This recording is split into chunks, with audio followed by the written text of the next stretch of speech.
Park, please no smoking of any kind during the tour. Last but not least, I mentioned this earlier, be prepared for all those extra elements with our built-in attractions.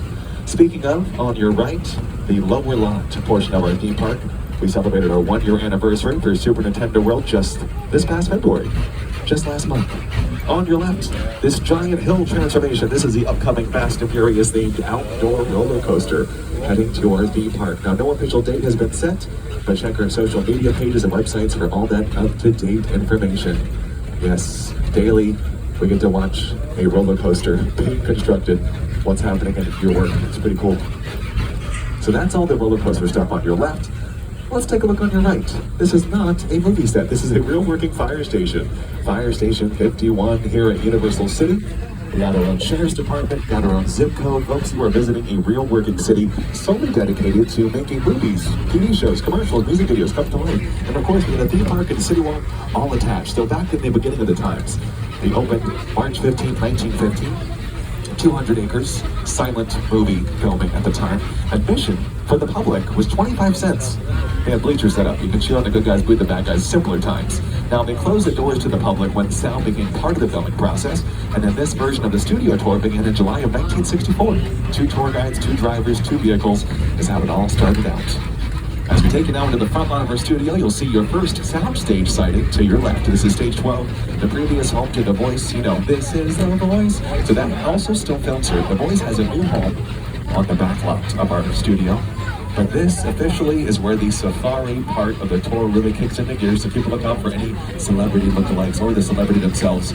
You never know, they might have a photo double on set for filming. Every day's a little bit different here at the tour. So, I'll show you some of the movies that once filmed inside of stage 12 on your monitors. But coming up on your left, stages 8 and 7, currently home to season 3 of Bel-Air. This is the dramatic retelling based off the original Fresh Prince. Bel-Air is a Peacock original show, streams only on our streaming service known as Peacock. And then yes, stages 8, 7, and 14 around the corner, currently home to season 3 of Bel-Air. Soundstage 7 on your left many years ago is also where Alfred Hitchcock directed the iconic shower scene for the 1960 thriller Psycho. That was with actress Janet Leigh. Coming up on your left, they're working hair, makeup, wardrobe, trailers for the stars of the show. This is also for season 3 Bel-Air.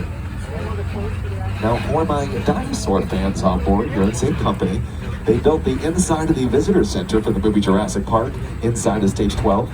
Now for my big dinosaur nerds, remember Jurassic Park? Remember the scene where Tim, the young boy, stepped in the Ford Explorer as it falls dramatically down the tree? Or the other jungle scene where his sister Lex gets sneezed on by a Brachiosaurus? Tim yells, "Bless you." Rewatch Jurassic Park. Both those jungle scenes filmed inside of stage 14 on your left. Not real trees, not real dinosaurs. Yeah, you heard it here first. And of course, one of our biggest productions till this day, Dr. Seuss's How the Grinch Stole Christmas starring Jim Carrey, took over 11 sound stages when that production was filming here. Yeah, 11 sound stages. One of those 11 was a giant makeup studio to bring those citizens of Whoville to life. On your right-hand side, these stages have been home to game shows over the years, from Celebrity Family Feud, host Steve Harvey, to Hollywood Game Night with host Jane Lynch. We also filmed season 2 of Password with Jimmy Fallon and Keke Palmer not too long ago, and the stage is on your right. And yes, Jimmy Fallon films his Tonight Show in New York City. He does fly out here to Los Angeles from time to time, at least once or twice a year. And then on your left, gonna be a little quieter. They might be filming. So, coming up on your right, Soundstage 19. Not only was where they filmed the White House scenes here for the movie Oppenheimer, we're currently filming a brand new Ted Danson series. It's called The Classic Spy, has not premiered yet. They got picked up for a full first season. She'll be premiering on Netflix either late this year or early 2025. So Ted Danson, brand new series, filming in stage 19 on your right. On your left, another well-known Ted. Of course, if you haven't heard his news, the fictional teddy bear also has his brand new show. Hi everyone, Seth MacFarlane here, and I'm excited to share with you a behind-the-scenes look at my Peacock original event series, TED. It's a prequel series set in 1993, and that means our skilled craftspeople had to build a high school, a house, and even recreate downtown Boston as it looked back in the day, using exterior sets and facades that you're about to see on the tour. But I should warn you, TED is intended for mature audiences only. So grown-ups, tell the kids to go in the other room before you watch. Oh, come on! And currently on your left-hand side, we're passing by these bungalows, which are production offices to some of the biggest writers, producers, directors in town. For my fans of musicals, you might see Mark Platt production offices. They produce the musical Wicked on Broadway with Universal. If you haven't seen the trailer, Wicked Part 1, the movie, hitting theaters this November 2024. A lot of the filming for the movie Wicked took place overseas in London. Very active filming happening on your left-hand side. These stages currently home to 2 different TV series. Season 2 of Lopez vs. Lopez, also another brand new series starring David Alan Grier called St. Dennis Medical. So we got 2 different sitcoms utilizing stages 25 and 26 on your left. Now folks, in just a moment, we're going to say goodbye to our front lot, taking you now into the back lot of our movie studio.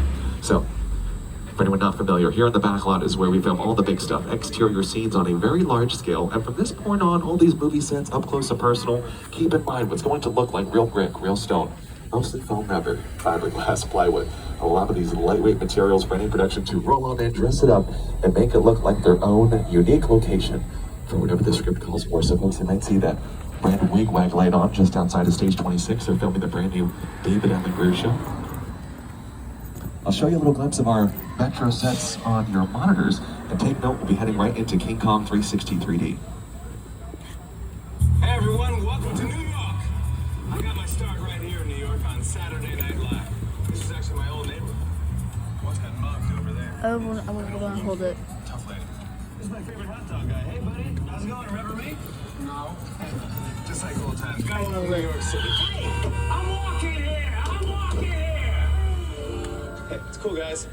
I was just walking there.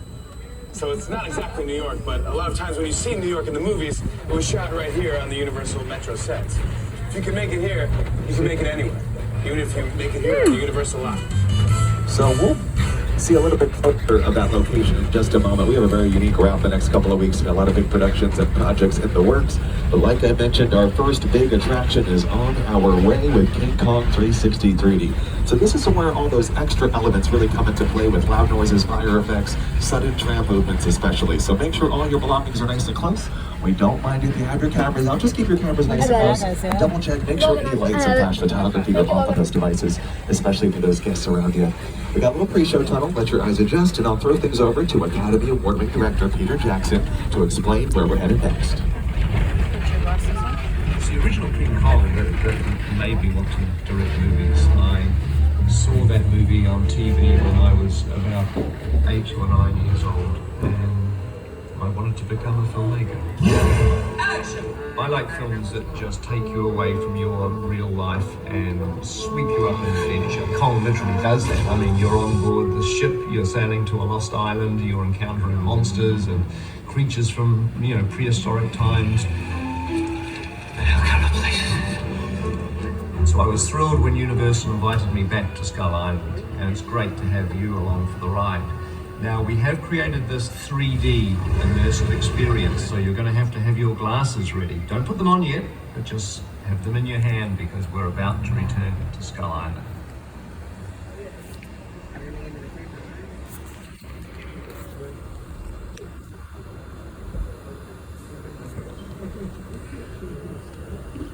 There we go, my microphone was having issues. So as always, folks, please remain seated at all times. This will be a bumpy experience, and we'll make sure any lights and flash photography are off on those devices.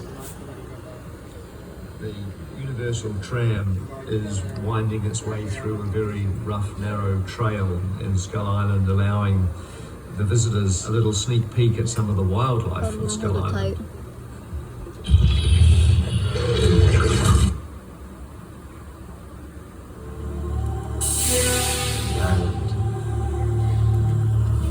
Nobody's lived here for hundreds of years.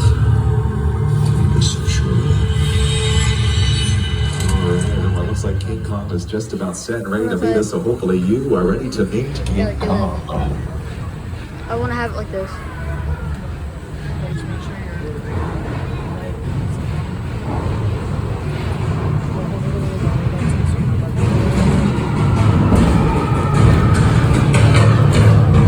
Glasses on, everybody. We're back in Skull Island.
You got that? I got that too. It's gonna be